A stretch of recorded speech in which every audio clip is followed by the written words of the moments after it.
দাও ইখলাসে এমন মোরে ইয়া ইলাহি। আলহামদুলিল্লাহি রাব্বিল আলামিন ওয়াসসালাতু ওয়াসসালামু আলা সাইয়্যিদিল মুরসালিন আম্মা বা'দ ফাআউযু বিল্লাহি মিনাশ শাইতানির রাজীম বিসমিল্লাহির রহমানির রহিম আসসালাতু ওয়াসসালামু আলাইকা ইয়া রাসূলুল্লাহ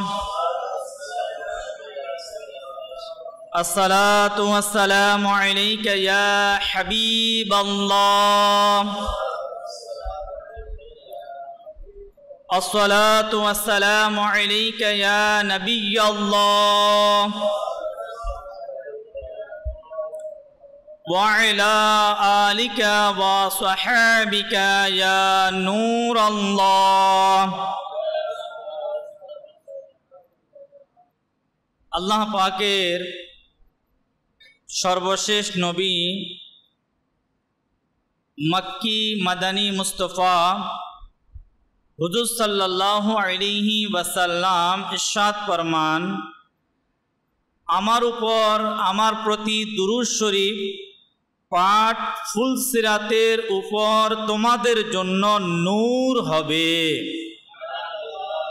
যে ব্যক্তি পবিত্র জুমার দিন ৮০ বার দুরূদ শরীফ পাঠ করবে, আল্লাহ রাব্বুল আলামিন তার ৮০ বৎসরের গুনাহ ক্ষমা করে দেবে।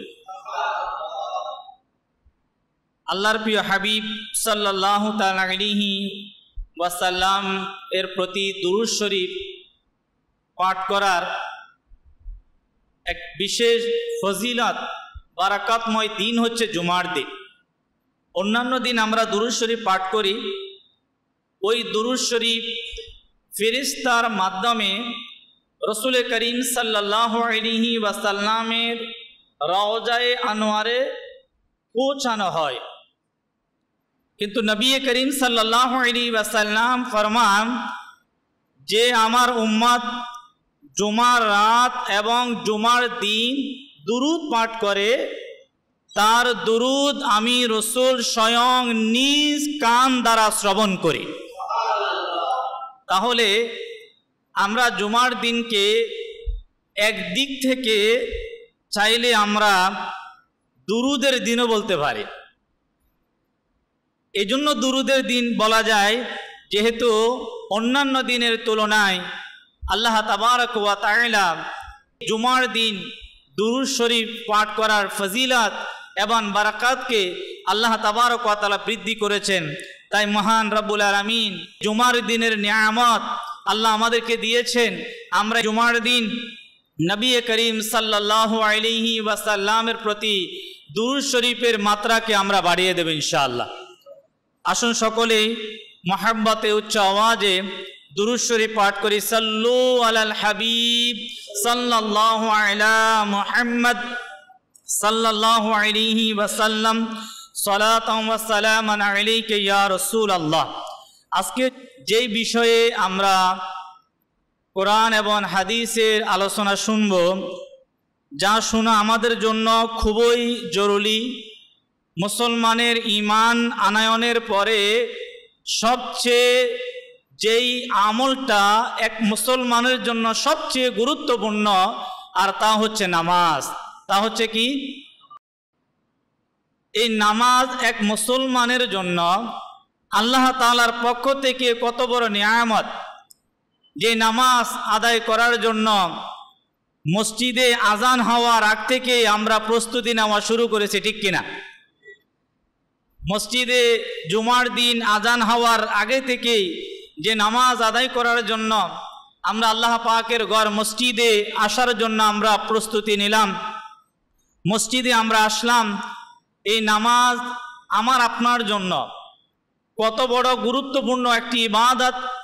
যারা নামাজে অলসতা করে, যারা কাজের বাহানা দিয়ে, ব্যবসার বাহানা দিয়ে, পরিবার পরিজনের বাহানা দিয়ে যারা নামাজে অলসতা করে, তাদের সম্পর্কে আল্লাহ রাব্বুল আলামিন কি ইরশাদ করেছেন, নবী করিম সাল্লাল্লাহু আলাইহি ওয়াসাল্লাম কি ইরশাদ করেছেন, তারা কত বড় ক্ষতিগ্রস্ত একজন মানুষ।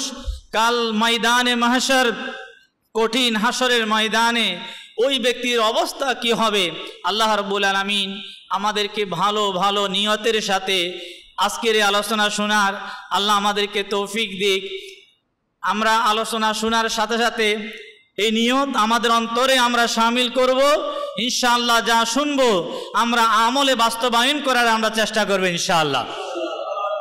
আসুন আমরা 30তম পারা কোরআনুল কারীমের সূরাতুল মাউনের 4 এবং 5 নম্বর আয়াতে মুবারাকার থেকে আমরা ইনশাআল্লাহ আলোচনা শুনব। আল্লাহ তাবারক ওয়া তাআলা ইরশাদ ফরমান, ফাওয়াইলুল লিল মুসাল্লিন, সুতরাং ওই সকল নামাজীদের জন্য অনিষ্ট, আল্লাযীনা হুম আন সালাতিহিম সাহুন। কোন নামাজি? আল্লাহ তাবারক ওয়া তাআলা বলেন যারা আপন নামাজ থেকে ভুলে বসেছে, ওই সকল নামাজীদের জন্য আল্লাহ তাবারক ওয়া তাআলা বলেন তাদের জন্য অনিষ্ট। কাদের জন্য? যারা নিজেদের আপন নামাজে ভুলে বসেছে। এই নামাজি কারা? কোন ধরনের নামাজির ব্যাপারে আল্লাহ তাবারক ওয়া তাআলা বলেছেন তাদের মধ্যে আমাদের নাম যদি থাকে তাহলে আমাদেরকে আল্লাহ তাবারক ওয়া তাআলা এই আয়াতে মুবারাকার মাধ্যমে সতর্ক করতেছে বান্দাকে যে তারা ভুলের মধ্যে আছে। কারা? আসুন আমরা প্রসিদ্ধ মুফাসসির হাকিমুল উম্মাত মুফতি আহমদ ইয়ারখান নাইমি রাহমাতুল্লাহি তাআলা আলাইহি নূরুল ইরফানের মধ্যে তিনি এই আয়াতে মুবারাকার পাদটিকার মধ্যে লেখেন, নাম্বার 1, নামাজ থেকে ভুলে বসার কিছু ধরন হচ্ছে, নাম্বার 1, কখনো নামাজ না পড়া, নাম্বার 2, নিয়মিত নামাজ না পড়া, নাম্বার 3, নির্ধারিত সময়ে নামাজ না পড়া, নাম্বার 4, বিশুদ্ধভাবে নামাজ না পড়া, নাম্বার 5, আগ্রহ সহকারে একাগ্রতার সাথে নামাজ না পড়া, নাম্বার 6, বুঝে শুনে নামাজ আদায় না করা, নাম্বার 7, অলসতা ও অবহেলার সাথে নামাজ আদায় করা। এখানে বিভিন্ন ধরনের যে সকল নামাজীদের ব্যাপারে আল্লাহ রাব্বুল আলামিন ইরশাদ করেছেন যে ওই সকল নামাজীদের জন্য অনিষ্ট। কাদের? যাদের ব্যাপারে বলা হচ্ছে যারা নামাজে অলসতা করে, যারা নামাজ ভুল আদায় করে, যারা নামাজকে সঠিক সময় আদায় করে না, যারা নামাজ একেবারে আদায় করে না, এভাবে বিভিন্ন ধরনের ক্যাটাগরি শামিল করা হয়েছে।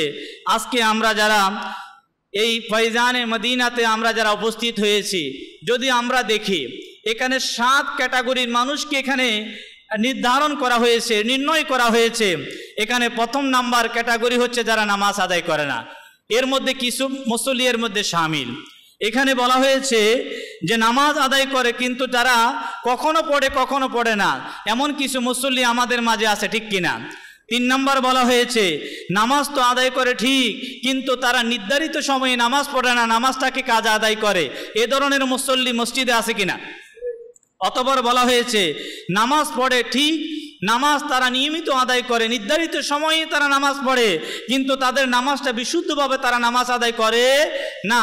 তারা মসজিদের প্রথম কাতারের মুসল্লি হতে পারে ঠিক, কিন্তু তারা নামাজ অনেক সময় বিশুদ্ধভাবে যেভাবে নামাজ পড়ার প্রয়োজন সেভাবে নামাজ আদায় করে না। অনেকে বিশুদ্ধভাবে নামাজ আদায় করলো কিন্তু তারা নামাজ পড়ে ঠিক কিন্তু নামাজের মধ্যে তারা গাফিলতি করে, নামাজের মধ্যে তারা অলসতা করে। আল্লাহ তাবারক ওয়া তাআলা এই আয়াতে মুবারাকার মধ্যে এই সমস্ত মানুষদেরকে একত্রিত করা হয়েছে। তাহলে এই আয়াতে মুবারাকার যেটা প্রকৃত যেটা আমল, অর্থাৎ একজন বিশুদ্ধ ইবাদতকারী নামাজি ব্যক্তি হবে কে? যে নিয়মিত নামাজ আদায় করবে, বিশুদ্ধভাবে নামাজ আদায় করবে, সঠিকভাবে নামাজ আদায় করবে, নামাজের আহকাম আরকানকে মেনে যারা নামাজ আদায় করবে তাদের জন্য আল্লাহ তাবারক ওয়া তাআলার পক্ষ থেকে অনিষ্ট নয়, মহান রব্বুল আলামিন এই সকল নামাজিদের জন্য আল্লাহর পক্ষ থেকে পুরস্কার রেখেছে।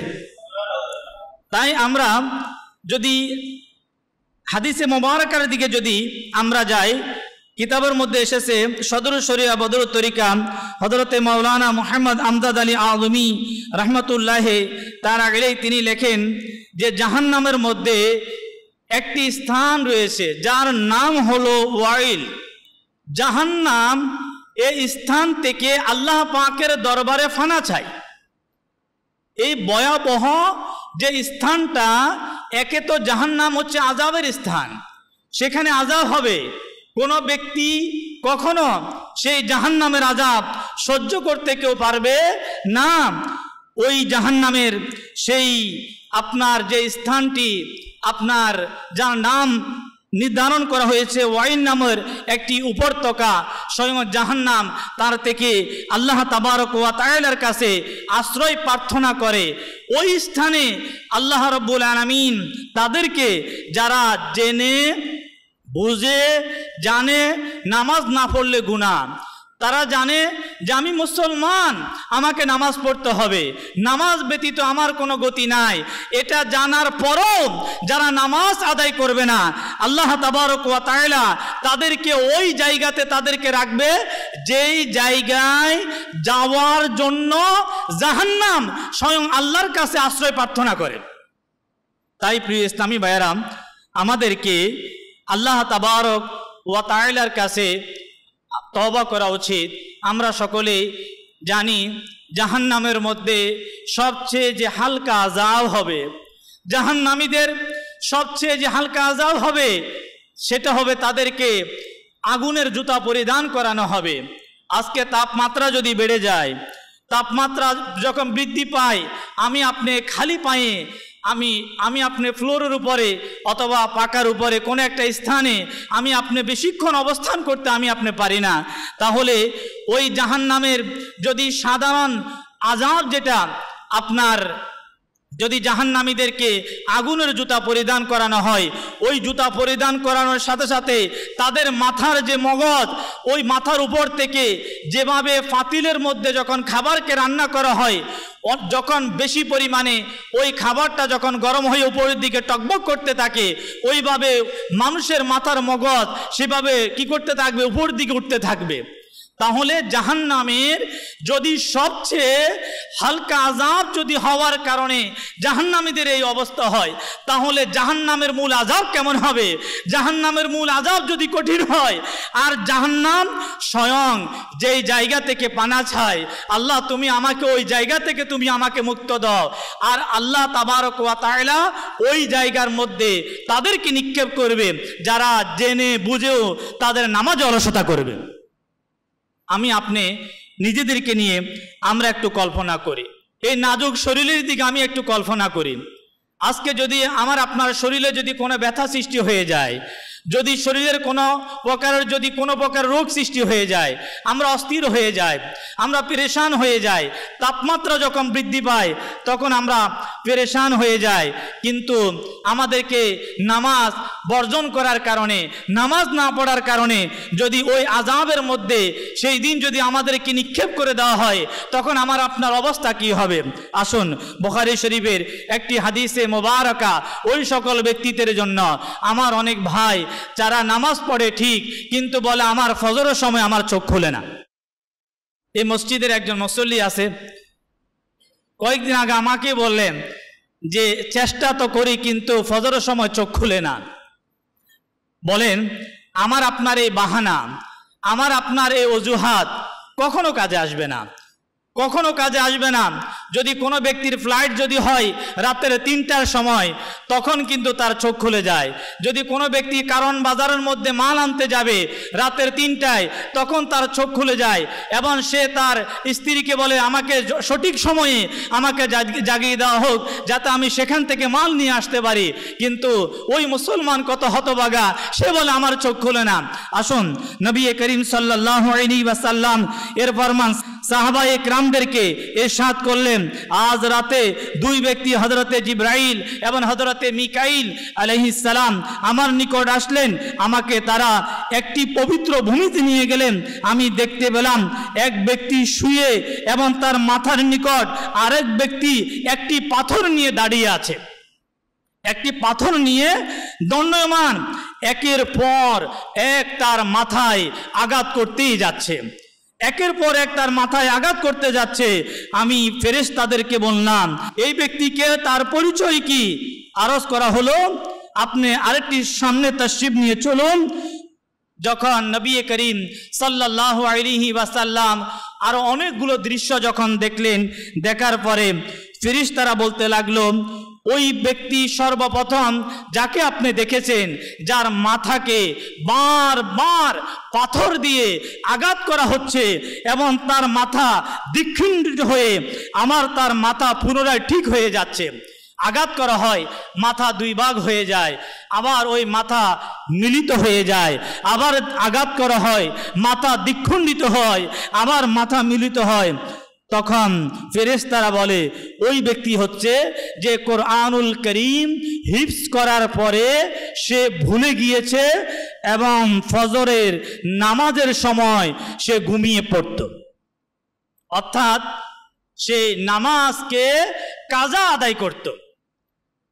এখন আজকে যদি আমার আপনার মাথায় যদি কারো টিউমার হয়ে যায়, কোনো একজন ব্যক্তির মাথায় যখন টিউমার হয়ে যায়, সে অস্থির হয়ে যায়, তার ঘুম হারাম, তার ব্যবসা বন্ধ, তার চাকরি বন্ধ, সে ডিউটিতে যাবে না, তার স্ত্রী তাকে মানা করবে, আপনাকে ডিউটিতে যাওয়ার প্রয়োজন নেই, আমাদের কোনো টাকার প্রয়োজন নেই, আমাদের অর্থের প্রয়োজন নেই, প্রয়োজনে আমরা না খেয়ে থাকব, আগে আপনি সুস্থ হবেন, তারপরে সকল কাজ। বলেন, আপনার মাথা ব্যথার টিউমারকে আপনি একদিকে রাখেন, আর ওই কল্পনা করুন আজকে ফজরের নামাজ আদায় না করার কারণে, ওই ফজরের নামাজকে ঘুমের মধ্যে দেওয়ার কারণে যদি সেই আখিরাতের জগতে যদি মাথাকে বারবার দ্বিখণ্ডিত করা হয়, দুই ভাগ করে দেওয়া হয়, তখন সে মাওলাই করিমের আযাব আমি আপনি কখনো বরদাস্ত করতে পারবো? আমি আপনি কখনো বরদাস্ত করতে পারবো না। এই দুনিয়া, আমি আপনি হয়তো অনেক সময় ভাবতে থাকি যে আমি হয়তো আরো অনেক দিন বেঁচে থাকবো, আমি হয়তো আরো অনেক দিন বেঁচে থাকবো, হয়তো আমি অনেক দিন বেঁচে থাকবো। প্রিয় ইসলামী ভাইরা, আপনি জানেন, আমি জানি, প্রতিনিয়ত হয়তো কারো বাবা, হয়তো কারো ভাই, হয়তো কারো মা, হয়তো কারো বোন, হয়তো কারো ছেলে প্রতিদিন দুনিয়া থেকে চলে যাচ্ছে।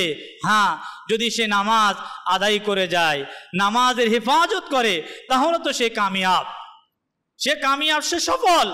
কিন্তু যদি নামাজ না পড়ে, নামাজকে কাজা করে বেনামাজি হয়ে যদি আমার আপনার ইন্তেকাল হয়, হাদিসে পাকের মধ্যে এসেছে, যে ব্যক্তি জেনে বুঝে এক ওয়াক্ত নামাজকে কাজা করবে, এক ওয়াক্ত, অনলি এক ওয়াক্ত নামাজকে যে কাজা করবে, তার নাম জাহান্নামের দরজার মধ্যে লিখে দেওয়া হয়, সে ওই দরজা দিয়ে জাহান্নামের মধ্যে প্রবেশ করবে। যদি জাহান্নাম থেকে কোনো একজন ব্যক্তি পৃথিবীতে আসতে পারত, তাহলে তার জাহান্নামের বর্ণনা শুনে এই তাম পৃথিবীর মানুষ তারা তাদের খাবার দাবার সবকিছু তারা বন্ধ করে দিত।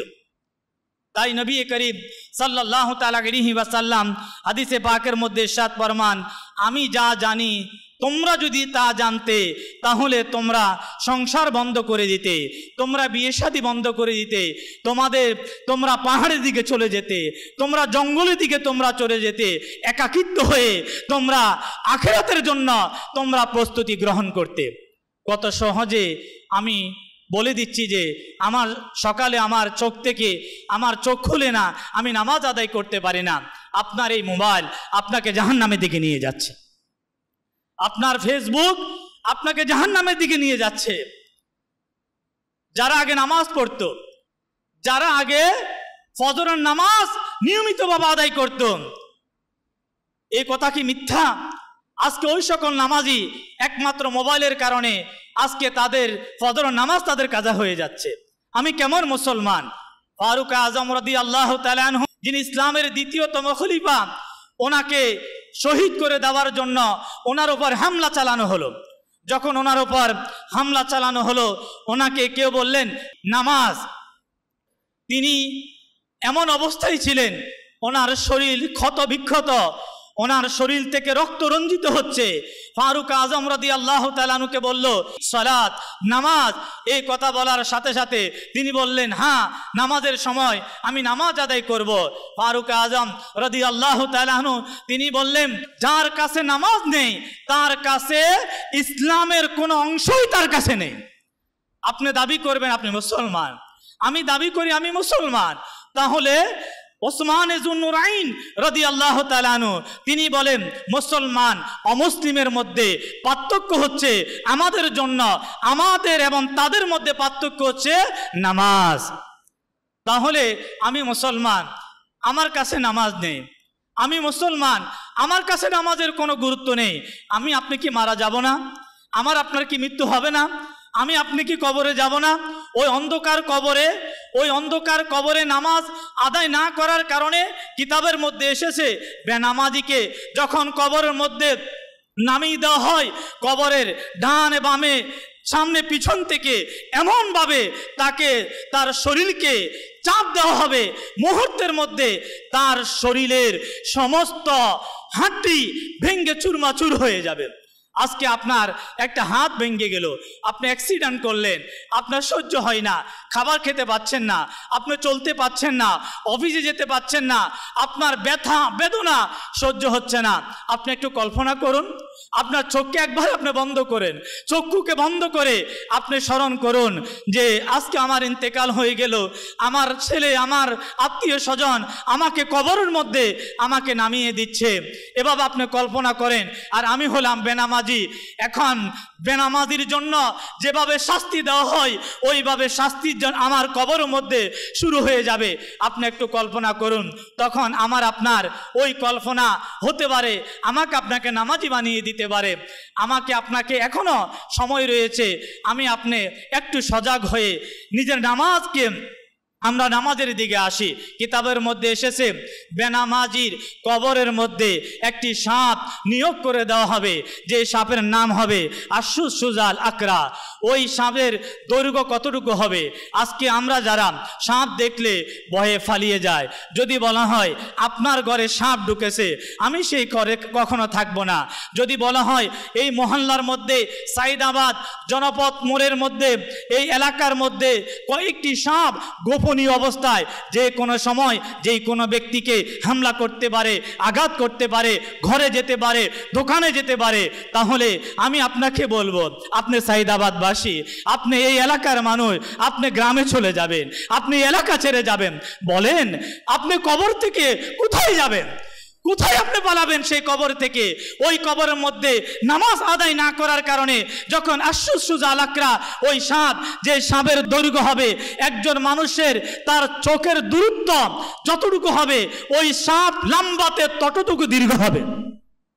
ওই সাপ তাকে দংশন করবে সকাল থেকে জোহর পর্যন্ত। ফজরের নামাজ তুমি কেন আদায় করো নাই? তাকে দংশন করবে জোহর থেকে আসর পর্যন্ত, তুমি জোহরের নামাজ কেন পড়ে নাই?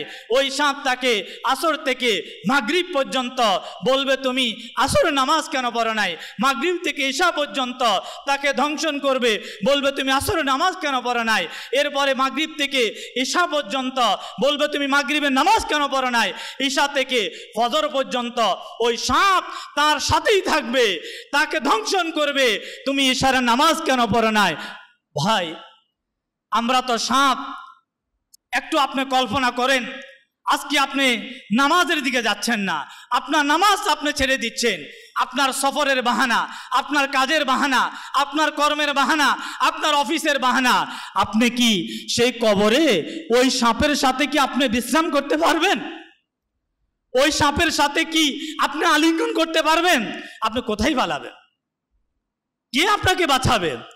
বাঁচানোওয়ালা কে? আপনি সেখানে আল্লাহ তাবারক ওয়া তাআলা নিশ্চয় আমাকে আপনাকে বাঁচাবে যদি আমি আপনি নামাজি হতে পারি, যদি আমি আপনি আপনার নামাজে হেফাজত আমি আপনি করতে পারি। তাই আমাকে আপনাকে ওই কবরের একাকিত্ব সময় আমাকে আপনাকে অতিবাহিত করতে হবে। ওই কবরের একাকিত্ব সময় যদি আমি আপনি সহি সালামতে থাকতে চাই, যদি আমি আপনি কবরের মধ্যে আসানির সাথে থাকতে চাই, তাহলে আসুন আমরা আমাদের নামাজের দিকে আমরা অগ্রসর হই। আমাদের মাঝে অনেকেই আছে নামাজি বছরে 2 বার, অনেকেই আছে আমাদের মাঝে নামাজি বছরে 52 বার, আমাদের মাঝে অনেকেই নামাজি আছে সপ্তাহে 1 বার। আমি আপনাদেরকে আজকে এই বয়ানের মাধ্যমে হাত জোর করে আপনাকে বলবো, কেন আমি মুসলমান, আমি জান্নাতে যেতে চাই, আমি মুসলমান, আমি জাহান্নামের আগুন থেকে আমি বাঁচতে চাই, তাহলে আমার কি দায়িত্ব না আরেকজন মুসলমানকে জাহান্নামের আগুন থেকে বাঁচানো? এটা কি আমার দায়িত্ব না? তাই ওই দায়িত্ববোধ মনে করে আমি আপনাদেরকে বলছি যে আজকে আমি নামাজ পড়ব, আবার কি আগামী শুক্রবারে আসব? এমন কে আছে বলতে পারবে যে আমি আগামী শুক্রবার পর্যন্ত আমি হায়াত পাব? না, আগামী শুক্রবার পর্যন্ত আমি আপনি কেউ হায়াত পাবো এর গ্যারান্টি আমি আপনি দিতে পারবো না। সংক্ষেপে বলি, কিতাবুল কাবাইরের মধ্যে এসেছে এক ব্যক্তির বোন ইন্তেকাল হলো। যখন তার ইন্তেকাল হলো, তাকে দাফন করা হলো। দাফন করার পরে তার ভাই তার স্মরণ হলো ওই কবরের মধ্যে তার একটি মূল্যবান জিনিস কবরের মধ্যে সে রেখে এসেছে। এমন মূল্যবান জিনিস, তাকে ওই জিনিসটার তার প্রয়োজন হতে পারে। যদি আমরা উদাহরণ দিতে পারি, মূল্যবান জিনিসের মধ্যে আইডি কার্ড হতে পারে, পাসপোর্ট হতে পারে, আপনার ট্রেড লাইসেন্স হতে পারে, যেগুলোর কারণে একজন মানুষকে পরবর্তীতে তাকে পেরেশান হতে হয়। এমন একটা জিনিস সে কি করলো, আপনার তার কবরের মধ্যে রেখে আসলো। যখন সে দ্বিতীয়বার ওই কবরে গেল, কবরকে খনন করার জন্য, সে দেখতে পেল কবরের মাটি উঠানোর সাথে সাথে সে দেখতে পেল তার ওই কবরের মধ্যে ধাউ ধাউ করে আগুন জ্বলছে। সে কাঁদতে কাঁদতে তার মায়ের নিকটে গেল, তার মাকে বলল, মা, আমার বোনের অবস্থা কেমন ছিল, আমার বোনের আমল কেমন ছিল? বলো কেন? বলল, আমি আমার নিজ চোখে আমি আমার বোনের কবরে আগুন জ্বলতে আমি দেখেছি। মা বললেন, তোমার বোন আফসোস নামাজে অলসতা করত, যথাসময়ে নামাজ আদায় করত না, নামাজকে কাজা আদায় করত। বলেন, যদি নামাজ কাজা করার কারণে কবরে আগুন চলে আসে, যারা নামাজ পড়েই না, যারা নামাজের তোয়াক্কাই করে না, জুমার নামাজ পড়বে, আসর পড়বে না, জুমার নামাজ পড়বে, মাগরিব পড়বে না, জুমা পড়বে, আজকে ঈশা পড়বে না, বলেন তারা একটু কল্পনা করেন, নামাজ কাজা করার কারণে যদি কবরের মধ্যে যদি আযাব শুরু হয়ে যায়, তাহলে বলুন ওই কবরের মধ্যে যদি আযাব শুরু হয়ে যায় নামাজ কাজা করার কারণে, আমরা যারা বেনামাজি হয়ে কবরে যাওয়ার জন্য আমরা যারা প্রস্তুত, আমরা কি সেই আল্লাহ তাবারক ওয়া তাআলার আযাব কি আমরা সহ্য করতে পারবো? না। প্রিয় ইসলামী ভাইরা, আসুন নবী করিম সাল্লাল্লাহু তাআলা আলাইহি ওয়াসাল্লামের ফরমানের মধ্যে একটি হাদিসে মোবারকা আমরা শ্রবণ করি। হুজুর সাল্লাল্লাহু তাআলা আলাইহি ওয়াসাল্লাম ইরশাদ ফরমান, মানুষের মধ্যে সবচাইতে নিকৃষ্ট চোর হচ্ছে ওই ব্যক্তি যে তার নামাজের মধ্যে চুরি করে, যারা নামাজকে ফাঁকি দেয়। আমাদের সমাজে চোরের বিচার আছে, কিন্তু সবচাইতে নিকৃষ্ট চোরের বিচার আমাদের সমাজে নাই। সবচাইতে নিকৃষ্ট চোর যে ওই ব্যক্তি যে জুমার নামাজ পড়বে, আসরের নামাজ পড়বে না, জুমার নামাজ পড়বে, যে মাগরিবের নামাজ পড়বে না। তাই আমাদেরকে একটু সতর্ক হওয়া উচিত। আমি আপনাদেরকে বলি, দেখুন, মানুষের সবচাইতে মূল্যবান সম্পদ হচ্ছে ঈমান। সবচাইতে মূল্যবান সম্পদ কি? ঈমান। আমি দুনিয়াতে মুসলমান ছিলাম, যদি ঈমান নিয়ে দুনিয়া থেকে যদি আমি আপনি যেতে না পারি, তাহলে বলেন আমার আপনার জন্য কবর, আখিরাত, কাল কিয়ামতের ময়দানে কোনো জায়গার মধ্যে আমি আপনি সেখানে কোনো আল্লাহ তাআলার পক্ষ থেকে রহমত বলেন, নাজাত বলেন, মুক্তি বলেন আমরা পাবো না। কিতাবের মধ্যে এসেছে, ইমাম বুখারী রাহমাতুল্লাহ তাআলা আলাইহি বলেন, হযরতে সাইয়্যিদুনা হুযায়ফা বিন ইয়ামান এক ব্যক্তিকে দেখলেন, যে ব্যক্তি নামাজ আদায় করার সময় তার রুকু এবং সুজুদ, রুকু এবং সিজদা যথাযথভাবে আদায় হচ্ছে না।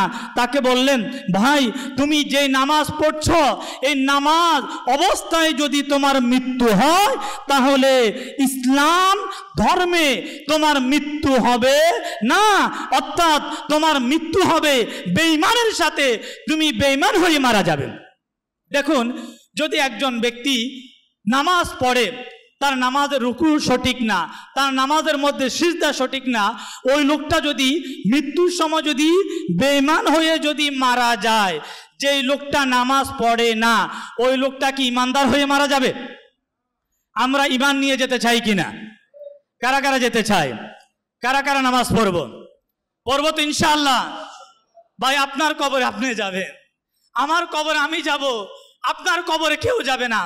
আপনার কবরে আপনার স্ত্রী যাবে না, আপনার কবরে আপনার ছেলে যাবে না, আপনার কবরে আপনার বস যাবে না, আপনার কবরে আপনার যে সকল লোক আপনার সাথে জীবন যাপন করে থাকে, যে বন্ধু বান্ধব আপনাকে নিয়ে আড্ডা দেয়, তারা কিন্তু আপনার কবরে একটি রাতের জন্য আপনার কবরে যাবে না।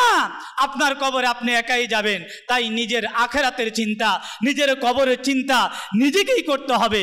কিন্তু বড় আফসোস, যে কারণে আমি আপনি আমার আপনার নামাজকে বাদ দিয়ে দিচ্ছি, এর সবচাইতে বড় যে কারণটা, সে কারণটা হচ্ছে আমাদের সমাজের মধ্যে আমরা বিভিন্ন কারণে আমাদের নামাজকে নষ্ট করি। কি কারণে?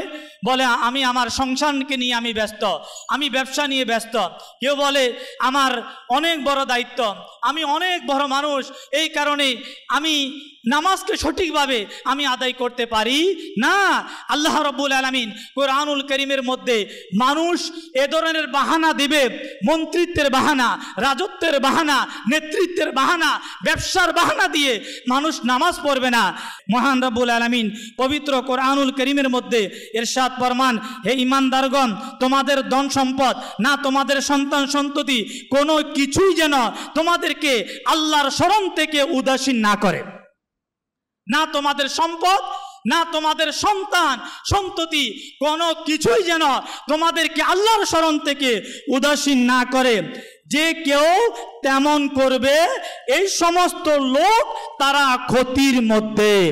তাহলে আমি আপনাদেরকে বলি, যারা সম্পদের কারণে, অর্থের কারণে, পরিবারের কারণে, ব্যবসার কারণে যারা নামাজ আদায় করবে না, নামাজ থেকে ভুলে চলবে, নামাজ পড়তে পারবে না, আল্লাহ রাব্বুল আলামিন বলে তারা নিজেরা ক্ষতির মধ্যে থাকবে।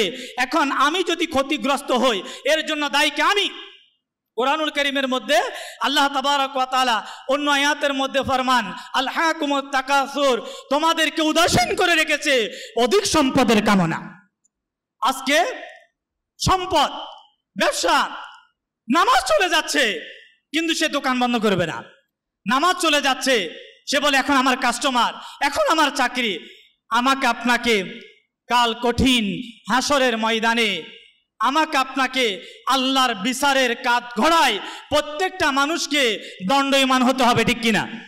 নবী করিম সাল্লাল্লাহু তাআলা আলাইহি ওয়াসাল্লাম ইরশাদ ফরমান, কাল কিয়ামতের ময়দানে বান্দার আমলের মধ্যে সর্বপ্রথম নামাজের ব্যাপারে প্রশ্ন করা হবে। যদি এর প্রশ্নের উত্তর দিতে যদি সে কামিয়াব হয় তাহলে সে সফল, আর যদি উত্তর দিতে ব্যর্থ হয় তাহলে সে হবে অপদস্থ এবং ক্ষতিগ্রস্ত।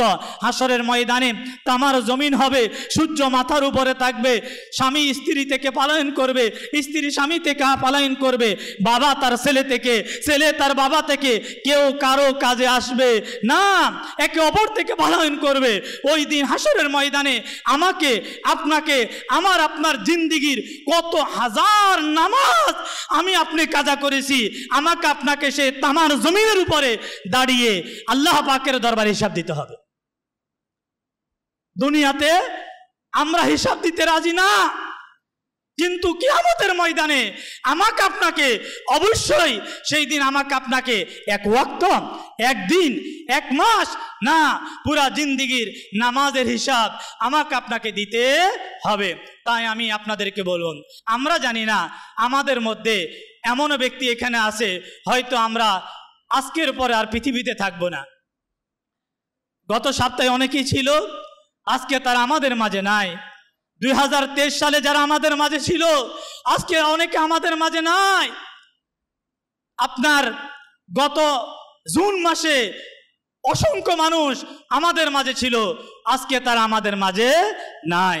তাই যেহেতু আমি থাকতে পারবো না, এটা আমার মুসাফির জিন্দিগি, আমাকে কবরের জগতে চলে যেতে হবে। আর ওই কবরের জগতের মধ্যে নামাজ না পড়ার কারণে আমাকে গ্রেফতার হতে হবে।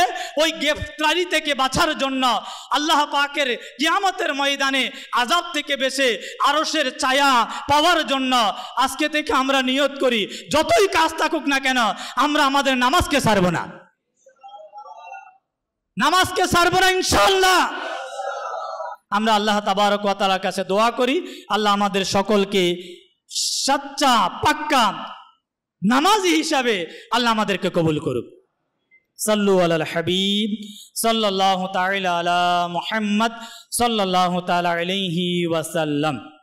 দাও ইখলাসে এমন মোরে